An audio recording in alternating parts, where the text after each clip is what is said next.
experience. The Bicentennial experience is made up of two parts. Right now, you are the time traveler.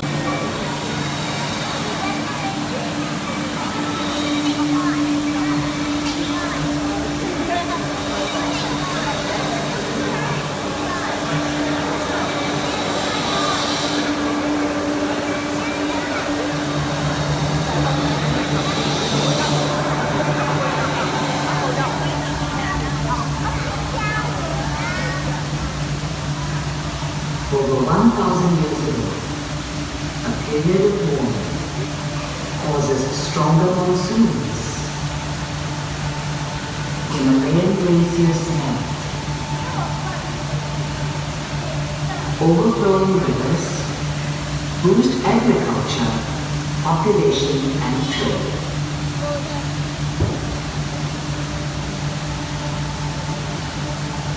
Powerful Srivijaya Empire is attacked. With its area of influence impacted, thus begins the rise of port cities. Among them, Singapore. Then, Ayutthaya and Majapahit empires grow in power, and port cities begin to awaken.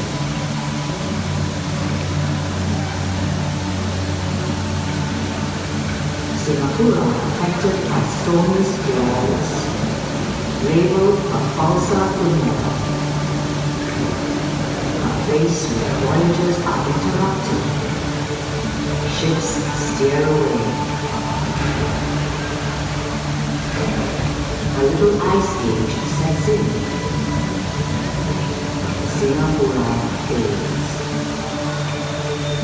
Fate of port cities, shaped not just by power and politics, but by forces of nature too.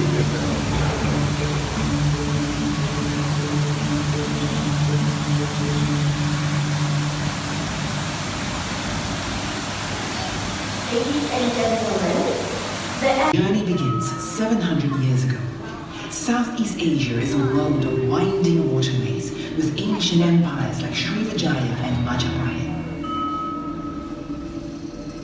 As Srivijaya crumbles, a string of port cities rise along the Straits of Malacca.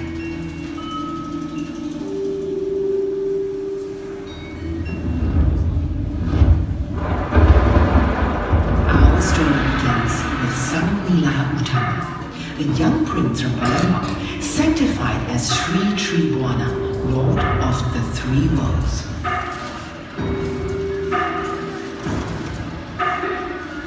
One day, he decides to leave Palembang, setting off across the waters in search of a new realm.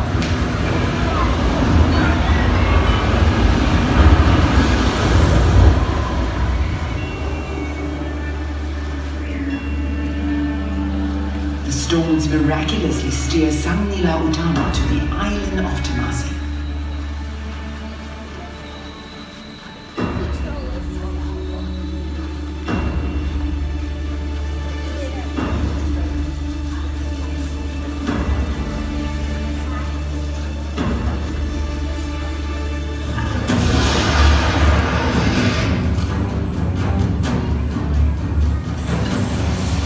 He claims the island on behalf of his lion throne and renames it Singapore, or Lion City.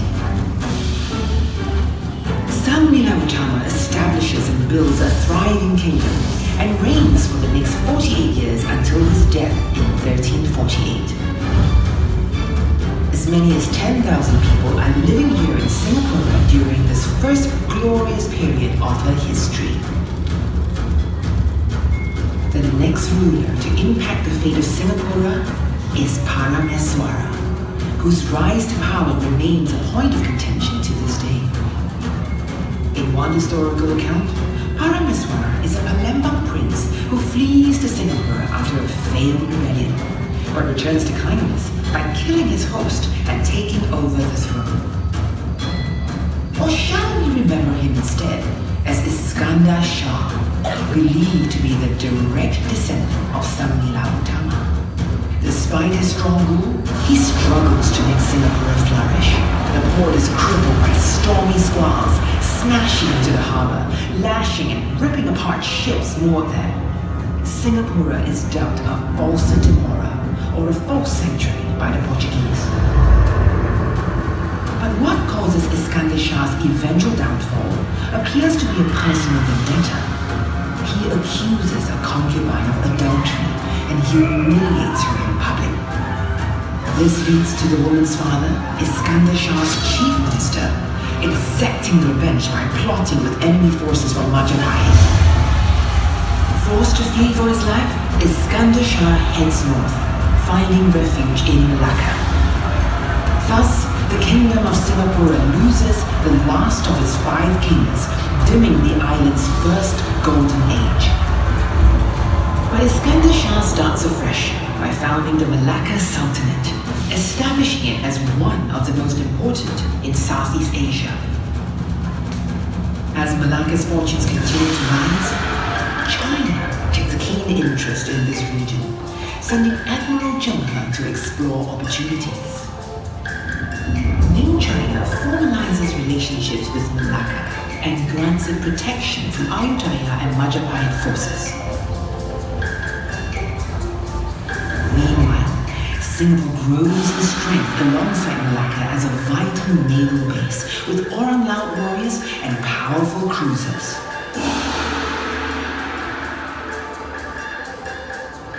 Halfway across the globe, the rounding of the Cape of Good Hope draws a new wave of voyages to Southeast Asia, signaling the European age of discovery. The Portuguese arrive and seize Malacca in a bloody battle. The Sultanate court is forced to move to modern-day Johor. Singapore returns to the limelight as a base of anti-Portuguese resistance and also a Shah Bandaria, or trading post. Then the Dutch arrive, breaking the Portuguese stronghold in this region. An incident in Macau where 17 Dutch sailors are executed by Portuguese triggers retaliatory attacks. In Singapore, a Dutch explorer named Admiral Jacob van Heemskerk ambushes Portuguese ships laden with goods from China and Japan. He prepares an unprecedented plunder of the Santa Catarina, a ship filled with precious cargo of musk, Chinese raw silk, and porcelain.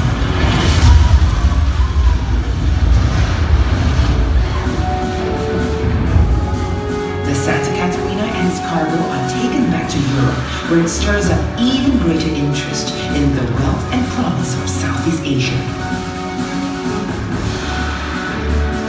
The incident opens up relationships between the Dutch and Johor Sultanate. Watching this battle between the Dutch and the Portuguese is Aceh, where the Sultan has been expecting the chaos to worsen to his political advantage. When that does not happen, Aceh decides to launch an attack on Johor. Over 20,000 warriors are dispatched by sea to attack Johor in Singapore. The Orang Laut warriors in Singapore, fiercely loyal to the Sultan, put up a desperate defense.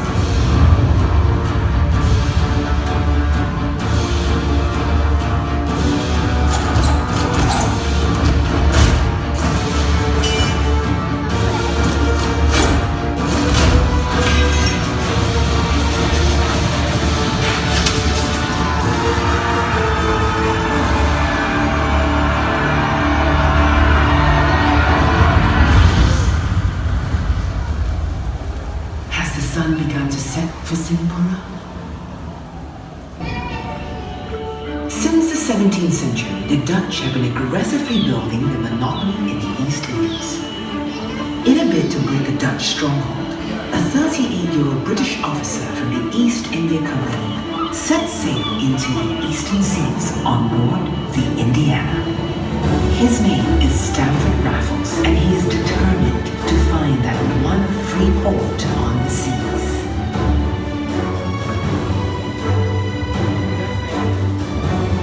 Captain Danny Ross from one of the survey ships suggests Singapore as a possible base. Raffles decides to take a look at this seemingly unappealing island.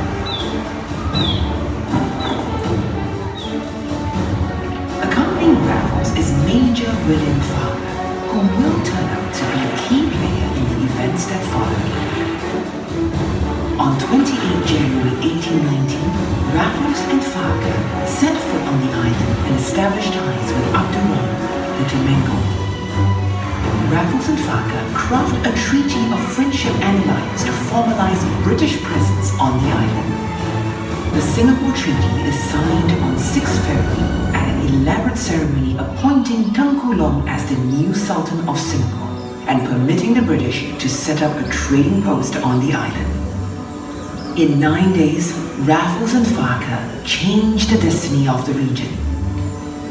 And the vision Raffles has of Singapore as a great commercial emporium begins to take shape.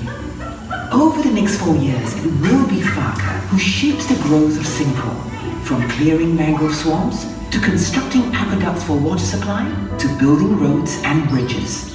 He is also credited with ridding the town of rats. Farquhar's strategy to invite skilled and enterprising tradesmen works, as the Malays and Chinese from Malacca turn out with ducks, chickens, and vegetables to sell.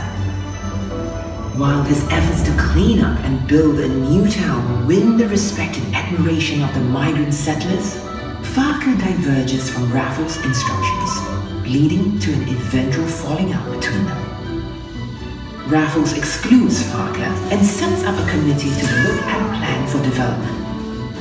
This leads to the Jackson Plan, named after Lieutenant Philip Jackson, who organizes the settlement and population along more orderly but segregated lines.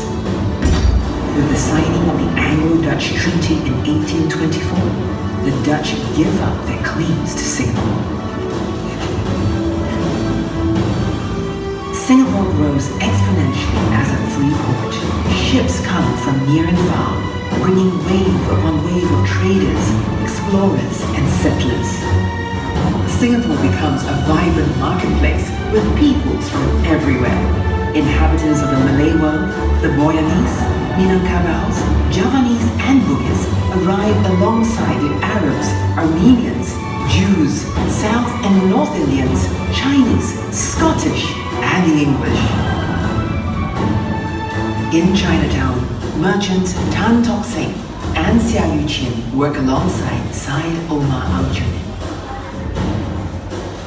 Narayana Pillai's construction firm builds Chinese offices and homes.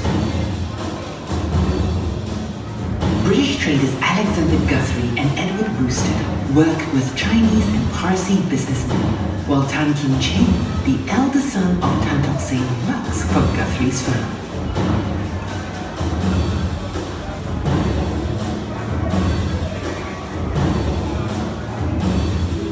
Hajar Fatima's vast landholdings are leased to the Chinese businessmen for spice farming. Munshi Abdullah comes from Malacca and is the writer who provides an extensive record of Singapore's early history. It is a golden era for Singapore, the little island of opportunity, and as tomorrow edges closer, the horizon looks brighter and even more promising.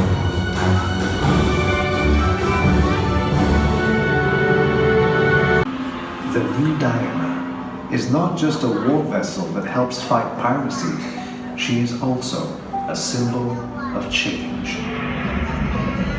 Steam engines lead the way for Singapore's age of industrialization and modernity. And when the Suez Canal opens, everything kicks into high gear. Singapore's links to the world get stronger, and connectivity and communication more important. Newspapers begin to flourish. One outstanding figure is Yunus Abdullah, first editor of the Utusan Melayu and a major champion for Malay education.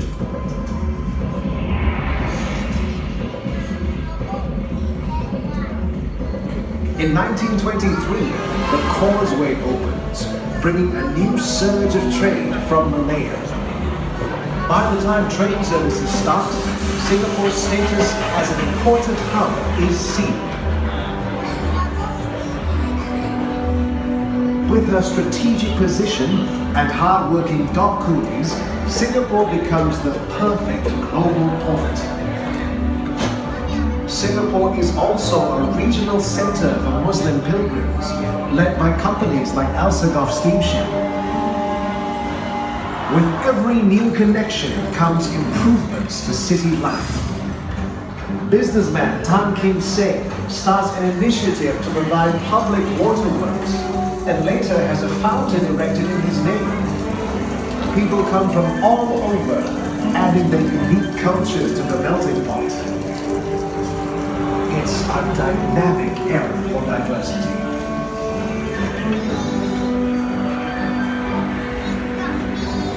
This cosmopolitan city works hard and plays hard. After work, people flock to bars and nightclubs and the seductive amusement parks.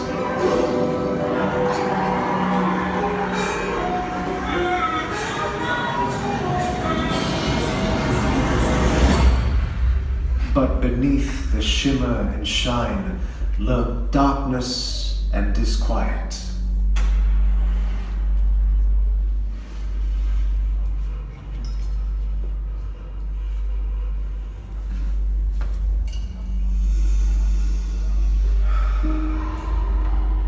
To cope with pains, coolies behind Singapore's success story turn to opium, a trade which the British established and profited from.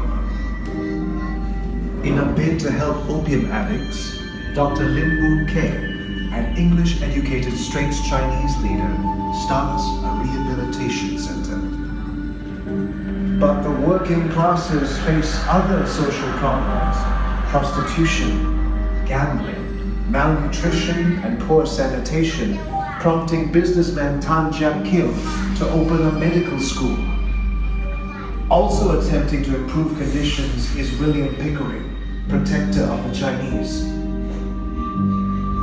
But challenges remain. In 1876, a new, safer remittance scheme breaks the Chinese Tauge's monopoly. Seen as colonial profiteering, it sparks violent riot. In 1915, another deadly event shatters Singapore. Sepoy soldiers being redeployed to Hong Kong worry that they will end up fighting fellow Muslims at the Western Front. Fanning this misinformation, coffee shop owner Qasim Mansour and the German prisoner of war Julius Lauterbach trigger off the 1915 Singapore Mutiny. Accounts record that the week-long mutiny results in 49 deaths, 56 mutineers killed, and 47 others executed.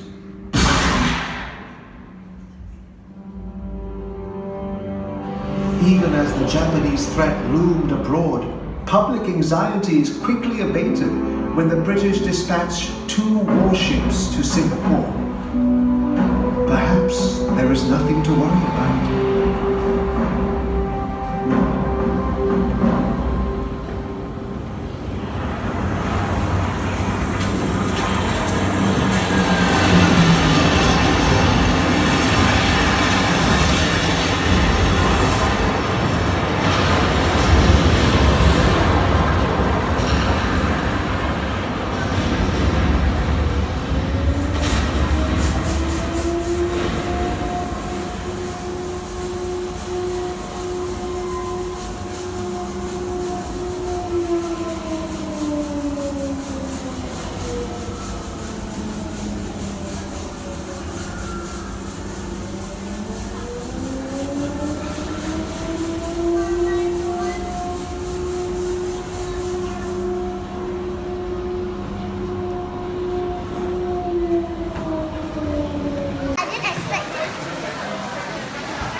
heavy storms.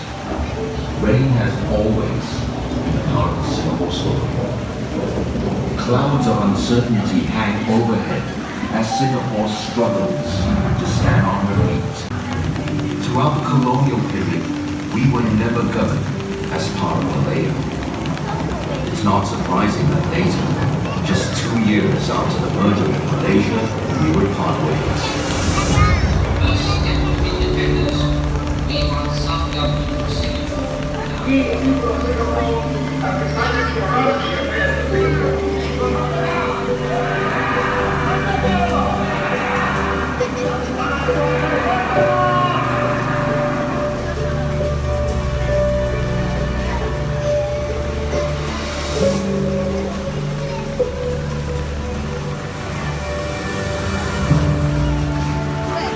Singapore shall forever be a sovereign, democratic, independent nation, founded upon the principles of liberty and justice, and ever seeking the welfare and happiness of the people in a more just and equal society.